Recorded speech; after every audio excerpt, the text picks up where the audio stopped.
Welcome to Adjust, the Conversation, a podcast where mental health is spoken about honestly, without judgment, and in a way that actually makes sense for real people living real lives. Each week, we dig into the questions, struggles, and stories that shape us, and we explore practical ways to feel a little lighter and a lot more understood.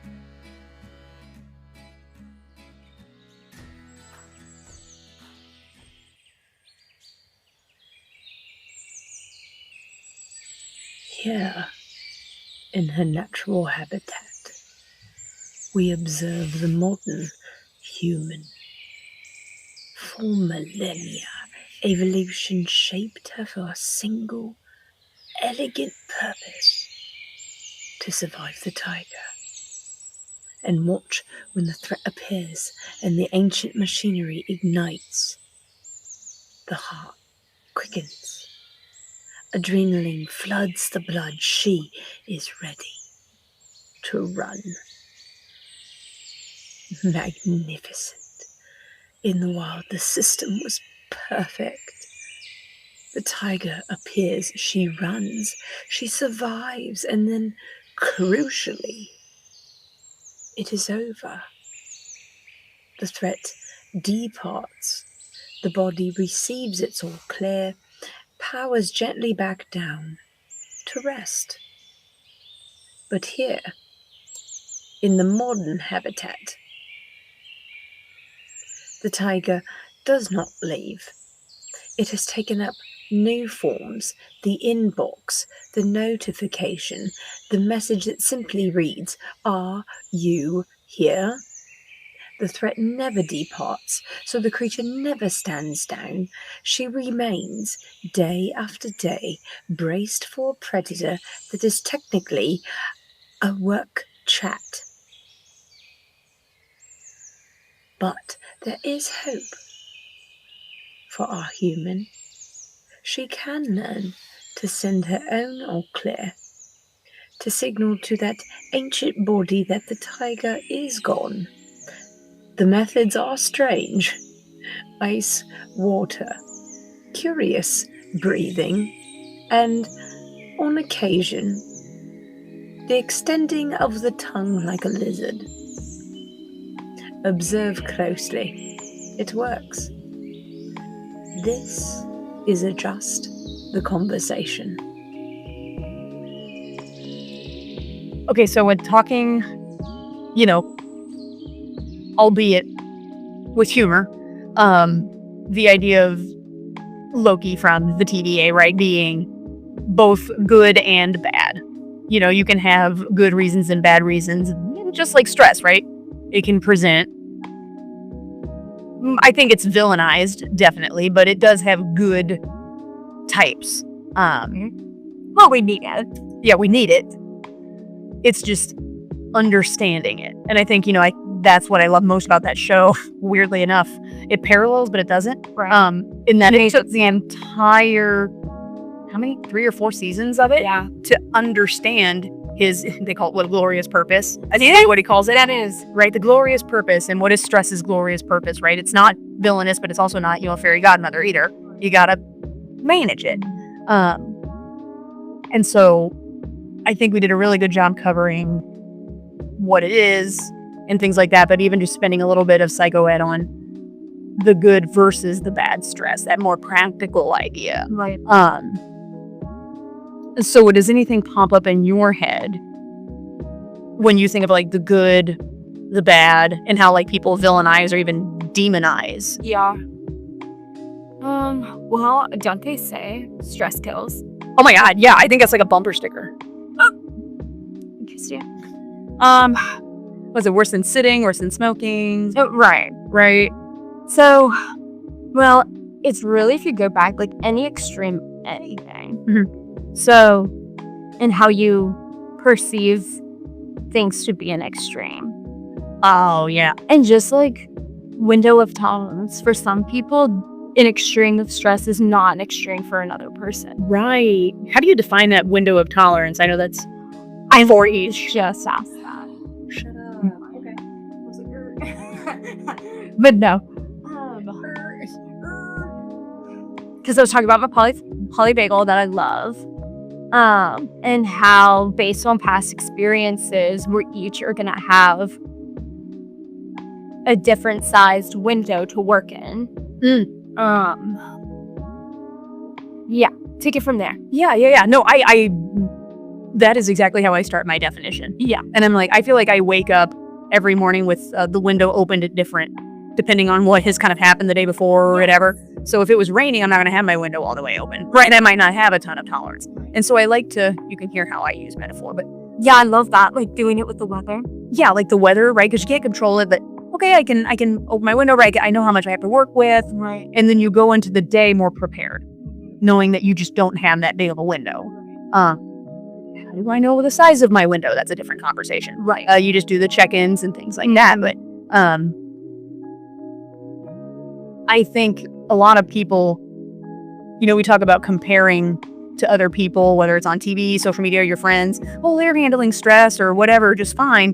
You have to remember that they have different windows. Right? They have different pasts. So like you mentioned, what's super, super stressful for you may be every day for this other person. The baseline's different. The baseline's different. Yeah. And even just the biological, everything varies from person to person. Right. But I mean, I think being familiar with whether you call it a window of tolerance or a battery percentage or anything. Yeah. Saying, okay, how much can I handle? Because as you know, being introspective, being self-reflective is a lot of cognitive energy. Yeah. I guess, do you have people who come in and they're like, I want to explore this. I just don't have the mental energy there. Right. Especially with the stress. Definitely, like the cognitive load, emotional load. I also have clients who come to me and say, like, have that level of self-awareness and recognition of this is my tolerance. But there's like dissonance and discomfort of like wanting to grow that tolerance and not knowing how. Yeah. Oh, okay. So it's just I'm ready to make change, right? Kind of the stages of change, Yeah. Before it's like I don't got a problem. Now it's like, hey, yeah, absolutely, let's go. Right. Don't know quite how to though, and that's where you're saying people get more stuck. Right. Of like, what's next? Of like, okay, that's great. I have the stress, and it's like I've identified it. Right. What's good and bad. Right. Is it early low-key or TVA low-key? Right. Like which one are we working with here? Literally. Yeah, and I have a T chart that I pull up, and there's a good and bad stress, and we'll do sorts. Ooh, a novice a test. What about this? A divorce. What about that? You gained a job, you lost a job.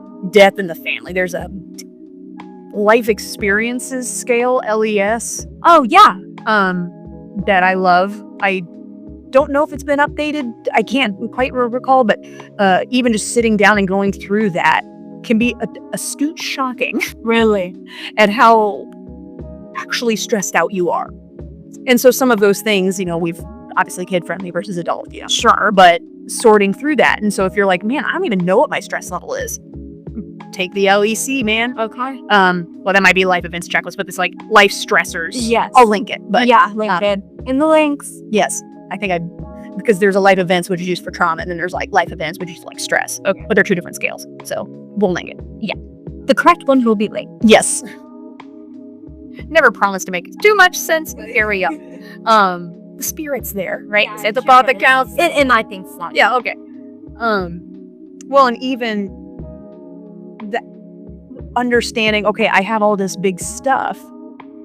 What am I supposed to do with it? Yeah. Right? So when you go to approach those people who are like, I don't know what's next. Right. Do you start with like, hey, we need to move through the autonomic stuff, like the bodily stuff, and like get the stress, the cortisol, whatever out?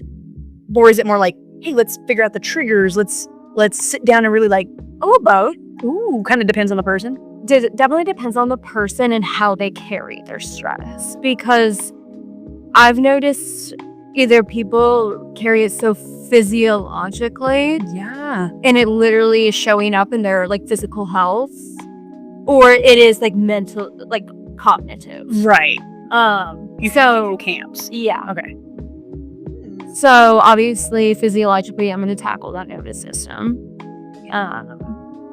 Just love my TIPP skill. You know, I love it. Oh man. TIPP. Yeah, especially just the temperature one. Like I tell clients all the time, even if you can't make it through the whole scale, start your morning with that tea. Yeah. And just like the baseline of, you know, invoking that diving reflex of like that cold temp. I do it. That's how I start my morning. Wow. It's almost like a rule, part of the routine. It's a non-negotiable. It's like I'm just going to tip. Yeah, I'm gonna tip. I'm going to tip. Hey, what are you doing? I'm tipping.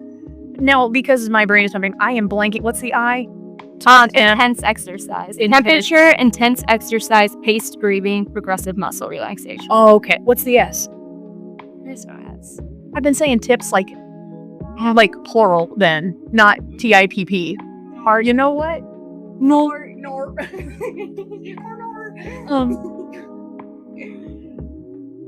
Yeah. I love learning what I don't know. So practice of humility. No, but seriously though, I really like that as a rule. Yeah. And it sounds like it can, as you know, waking up can be very stressful. Yeah. Love starting out your day stressed. Can't think of a better way to do that. So, but what a nice psychological reset. Psychological, biological. It's literally resetting your nervous system. I'll ask people look up that diving reflex because it invokes the same thing. Is that when you do the head? Yeah. Oh, okay. And I guess it's like, you know, cold plunges. Oh, cold plunges. It would be very, yeah. Same vibe. Yeah, I do turn the water in the shower to ice cold. Exactly. Okay. Yeah. Yes, there you go. To do it. Yes, very much version. I have, and I know that I got into that, the Wim Hof breathing and things like that for a minute. Yeah. And I was like, man, this stuff is so freaking cool. Yeah. And you hear how it just threads. Not off topic, but so cool. I saw this study recently that came out because it's like I just love my polyvagal. And sticking your tongue out for like aggressively, like feeling that strain on the bottom. Yes, yeah, exactly. 40 seconds a day. I think it was 3 times. Because you're activating that vagus nerve. And I'll link the article to this, but I just found it so it just shows how much stress we carry in our body and how if we can tackle even that subconscious tension that we inevitably carry. Yeah. It shows when we tackle that, the reliefs of tension. And you can feel it. Yeah. You know, it's like, okay, you say you stick that tongue out 40 seconds and just do a little before and after moment. And I did. Well, for one thing, it put me straight to bed. Whatever. I know. I loved it. Okay. Consider me. Yeah, let's go. But it's just clearly it invoked a level of relaxation in me. Yeah, absolutely. Strange. Yeah. But no, I love it. I'll take it. But yeah, literally, I did it and I saw a difference personally. I adore that. I know. It is just that vagus nerve just, Well, we know they love to be massaged. They love compression or compression one day. Well, and I mean, that's kind of what, yin yoga is, for example. Okay. I could see how that might, because you blend in with this. That's what I love. Yeah. But I'm interested, maybe this is a different topic for another episode, of how those two overlap, the polyvagal, the nerves, but also how the yin yoga maximizes on that. Yeah. That's noted it for later. Yeah, we should do a polyvagal episode. That would be so much fun. It really would. I whip out that polyvagal chart constantly. And that is one that I do not know a ton about. I know enough to explain it, but that's about where it ends. Right. So that'd be fun for me you get to learn, but I digress. Yeah. But it's related to stress. It is related to stress. Well, and I can see that too, being very grounding, very mindful. The pull, right? You're just doing so many. I heard that two birds with one stone was very violent, so they've switched it to one bird with 2 stones. Oh my gosh. And so it goes, so 2 birds with one, or nope. One bird with 2 stones. There you go. 5 bagels, 1 bird with 2 stones. Right. Exactly. Wow. Why was that so hard to say? That was Well, because we're so used to that ornery, yeah. When it segues very well into this, like the idea of that pituitary axis, that HPA idea. Go ahead. And we talked about this a little bit, but I love my cortisol. I hate my cortisol. It's good though. There's good cortisol because like when you wake up in the morning, guess what wakes you up? Right. That.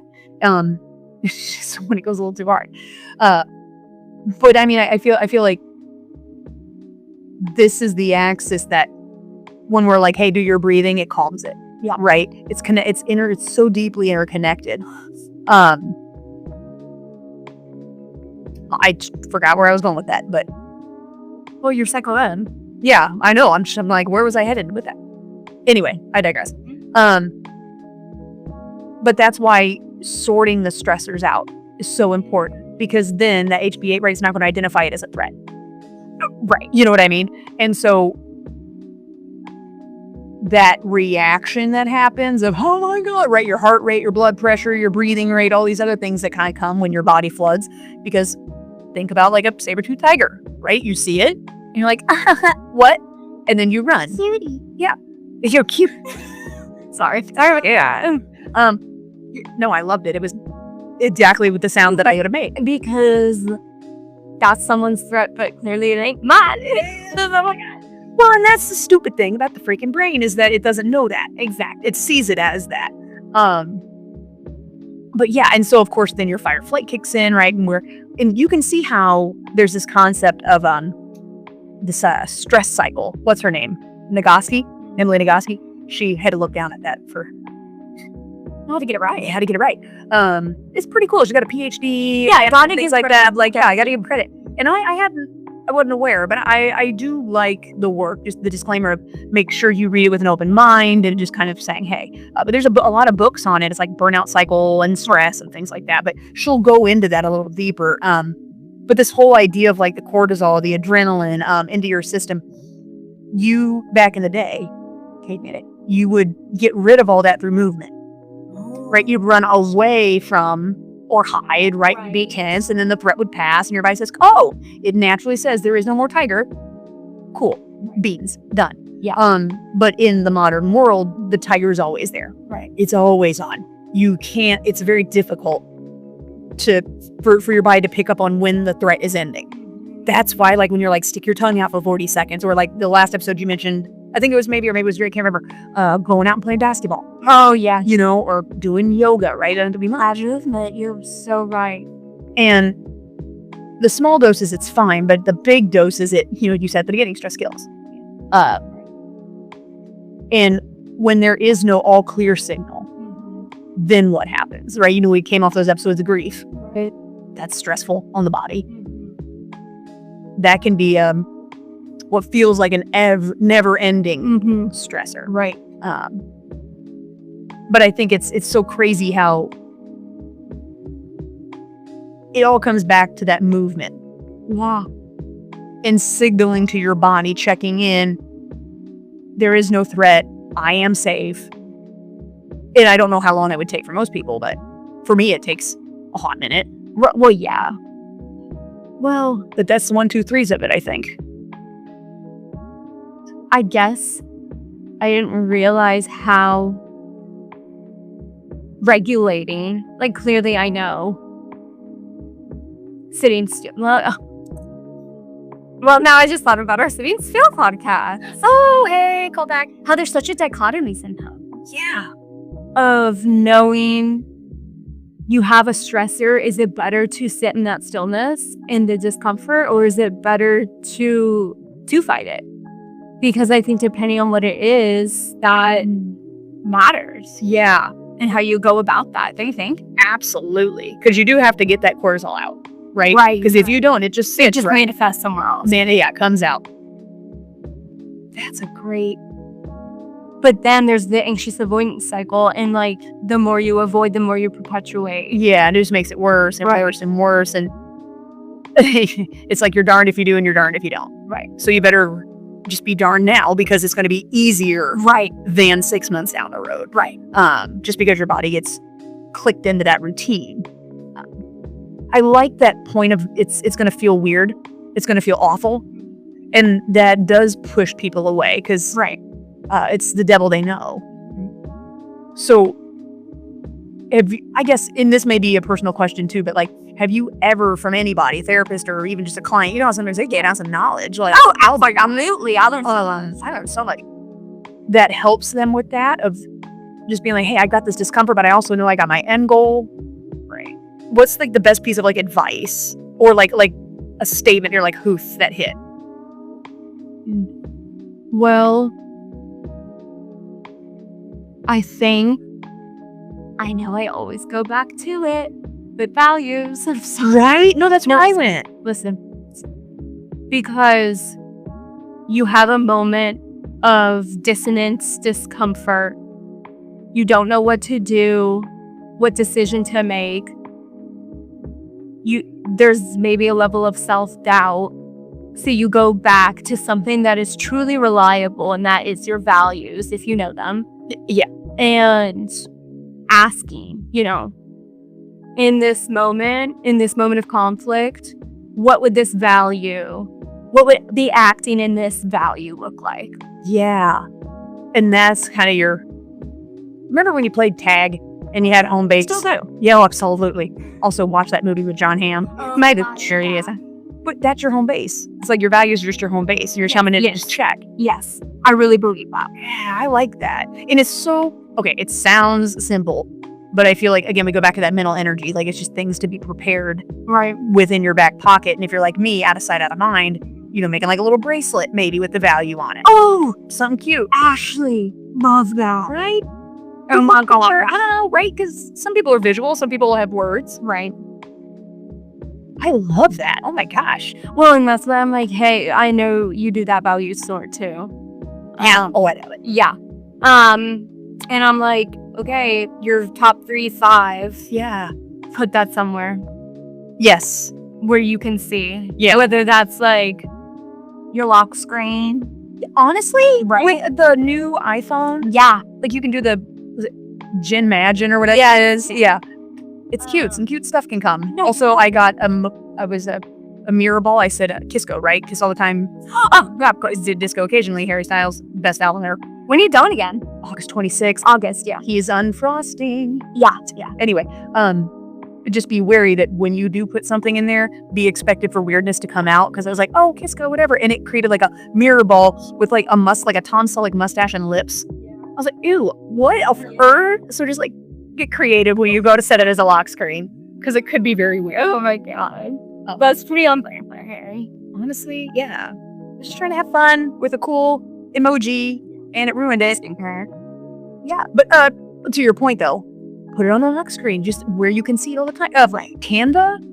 Oh, I just love Canva. Oh my gosh, yeah, you are kind of the resident expert in Canva. I mean, because you can make like screen Shout out to Just Mental Health on Instagram and Facebook. The things can.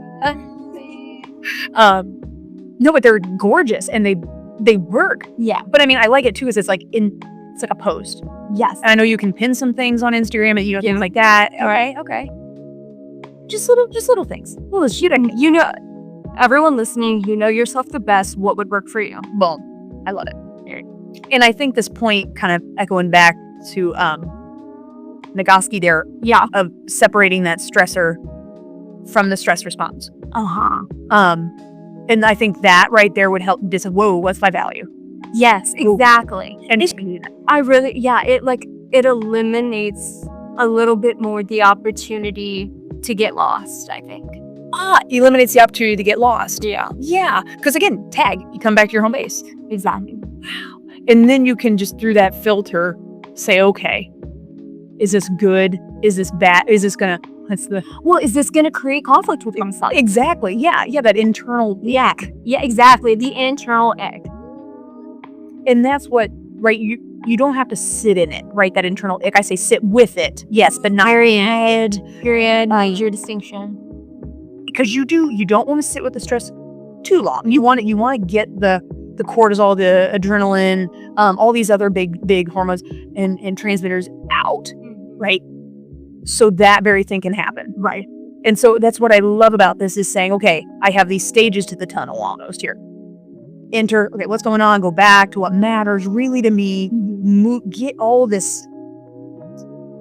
barriers out of the way internally, biologically through movement or something like it, like breath work, tongue. Exactly. And then kind of go back to revisit what's important. Right. That quote, worrying only made you suffer twice. Oh, never mind. You know what I mean? Stressing, what good is that going to do? Yeah. You know what I mean? Stressing, overly so. Right. So for you, what would overly so be? You know, like, because I love sitting and stressing with everybody. I'm thinking like at the end of a work week type idea, just all in my head. How do you know when it's just you're stressing a little too?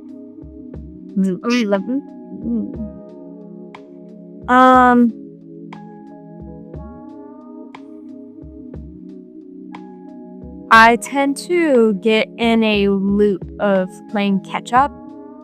Oh, that even makes sense. Yeah. And I don't. I feel like I personally can handle stress pretty well. Yeah. But maybe when it piles on too much, not that I avoid, but I feel like I just really can't catch up. Right. And I don't know if I'm just thinking too narrowly about like, I'm thinking like my nose. And like even, oh God, I've had this paint by number out forever. And I can't finish it. Yeah. And that upsets me. It doesn't stress me out. Well, when my dad's like, more, she's been on the table for months. I'm like, Dad, I'm really trying to get to it. Yeah. I'm sorry. You're right. Like, sorry, I'm trying to do my job. Trying to do adult here. Right. You're adding to my stress. But, right. No, absolutely. I hate those kinds of comments. But yeah, maybe it's like, honestly, maybe it's just like catastrophizing that maybe I have more to catch up on than I actually do. But maybe I really do too. And that's where you're like, okay, hold on. Let's just do a little life audit real quick. Exactly. Let's just do a check-in, like a kind of out-of-body check-in, like looking inward and where my situation is. Like I said, we know ourselves the best, so like I know what I can handle. Yeah. So I don't really know if any of that made sense. No, it did. No, I love that because like it's that self-awareness. Yeah. Again, just saying like, okay, it sounds like you also do a lot of extra reframing too. It's like, oh yeah, naturally humans have limits, right? You don't want to push past those because then like, what is it going to do? Right. You know, you run too far in a marathon, your legs aren't going to work. You know, you got to acknowledge that. And so like, I love how you're using that approach to stress in a similar way of being like, okay, I'm not going to see this as like a failing or a weakness. This is just my saber-toothed tiger. Right. And it doesn't always have to be an active threat. Right. Maybe the tiger's sleeping. I don't know. The metaphor doesn't work anymore, but you get my idea. Yes. And I think like it has to do, I hope this doesn't come across in kind of way, but like just a level of self-attunement and like esteem and confidence. Yeah. Knowing yourself. Right. Believing in yourself. Right. Yeah. Knowing like how resilient you can be in different situations. You know. Yeah. Well, and I love that too of like, that's why you don't want to necessarily shy away from something stressful. Right. You know, we kind of talked about that long list, right? Shying away from a test is different than shying away from like you losing your house. Right. Two very different big things. But if you're aligned with yourself, you can attune, you know what you need, what you want, what you can and can't do. And then just even have like a good coping plan for it, right? What's your movement? What's your breath work? Whatever. Right. That's what therapy's for. Helps you create that plan. Through that. It sounds like you're able to dissect that a little bit better. Well, I'm an intellectualizer if you can't. But I love that. Yeah. Comes at a cost something. You know, it does. To have such a great mind. You're like limited by the scope of humanity. But for real, like, you said it, not me. I know. Hey, I call it as I see it. And I think that's a perfect segue into, because this is a multi-part. Yeah. Into stress, but also how that turns into burnout. Yeah. What stress looks like practically. Coping that both works and doesn't, right? Kind of, we'll probably do a lot more shop exits still in this episode. Yeah. Because you can be still and still stress. Yes. So it's how to do that. And just get into like that practical, hey, here's some things you can do. Kind of like how we sprinkled in today, but just more like, a little bit targeted. Yeah, I like that. And even what it's going to look like when you've achieved an adaptive rest. You know what I mean? Because I feel like that's like what you want, right? You want to move through your stress tunnel, as she puts it. Yeah. And then you got to let your body bounce back. Right? And finding that time. And then what happens if you can't? Like kids come home from school, they need decompression time. But what if they're homeschooled? How do you build that in, right? And so that's kind of frustrating. And I know like in an episode or two, we're going to do existentialism, which I'm really excited about. And that you can see how that would be a nice, I feel like all of ours weave together. Yeah. Well, because mental health, it's a hub.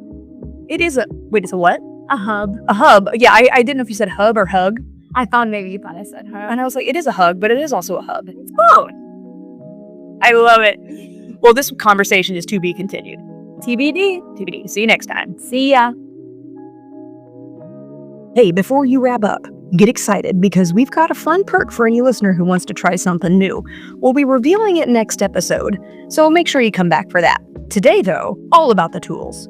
Last episode, we figured out stress isn't the villain, it's just your body's alarm, stuck screaming when there's no actual fire.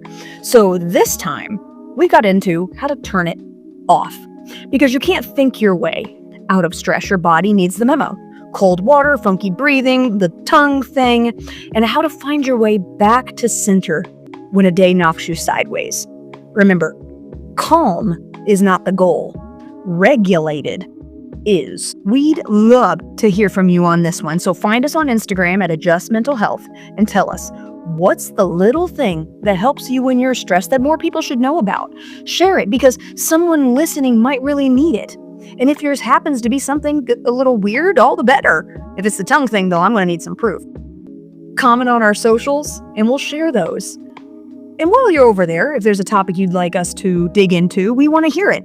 Message us on Instagram. Send us an email at admin@adjustmentalhealth.com. This show is for you, so tell us what you want to hear. It was amazing getting to spend time with you all this week, and we can't wait to see you next time.